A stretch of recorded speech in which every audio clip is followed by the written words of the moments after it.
वचन, प्यारा वचन, ईशो मसीह का प्यारा वचन, पाव को दीप को राह को रोशन, ये है मसीह का प्यारा वचन, ये है वचन प्यारा। परमेश्वर के धन्य नाम की महिमा हो।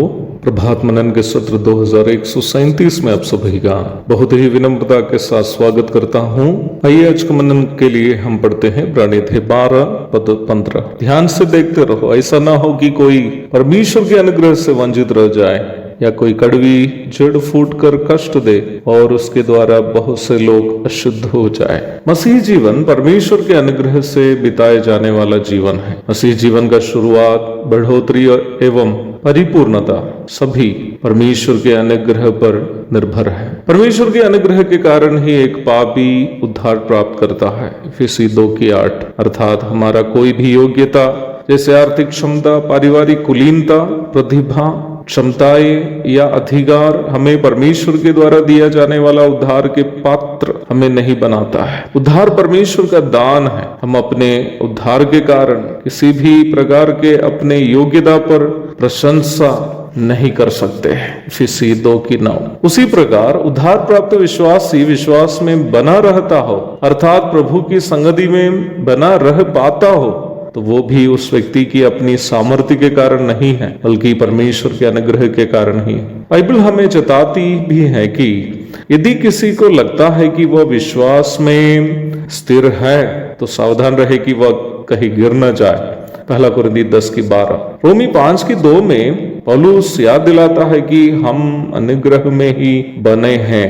हम इसलिए विश्वास में बने हैं क्योंकि प्रभु हमें प्रत्येक दिन अनुग्रह देकर लिए फिरता है। परमेश्वर के अनुग्रह के ही कारण जो उद्धार हमें मिला है, उसके द्वारा हम उस दिन प्रभु यीशु मसीह के पवित्रता की परिपूर्णता संपूर्ण रूप में प्राप्त करेंगे जब वह मध्याकाश में कलीसिया को लेने के लिए आएंगे। परमेश्वर के अनुग्रह की गहराई और ऊंचाई वास्तव में उस दिन ही हम समझ पाएंगे जब हम अपने स्वर्गीय जीवन में शारीरिक रूप में प्रवेश करेंगे। मलयालम में प्रभु के दास स्वर्गीय एमी चरियान सर ने एक सुंदर गीत लिखा है जिसका अंतिम छंद का अर्थ जो है मैं हिंदी में आपको समझाने के लिए अनुवाद करके गाना चाहता हूँ। वो इस प्रकार है। युग के अंत में आनंद जीवन में, युग के अंत में आनंद जीवन में, प्रभु ने जो भी है किया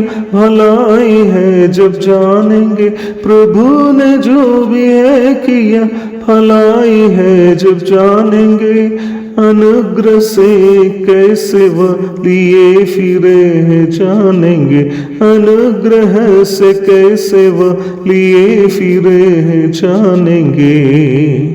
जी हाँ मेरे प्रिय भाई बहनों, एक दिन जब हम शारीरिक रूप में प्रभु के संग अनंतता में प्रवेश करेंगे तो हमें मिला हुआ ये अनुग्रह का महत्व हम समझ पाएंगे। परंतु वचन हमें चेताता है कि इसकी भी संभावना है कि इस महान अनुग्रह से कई लोग वंचित हो जा सकते हैं। लेकिन कैसे? उस बड़े खतरे के विषय में प्रभु दया करे तो हम कल मनन करेंगे। तब तक के लिए आपसे विदा हो जाता हूँ। प्रभु आप सबको आशीष दे।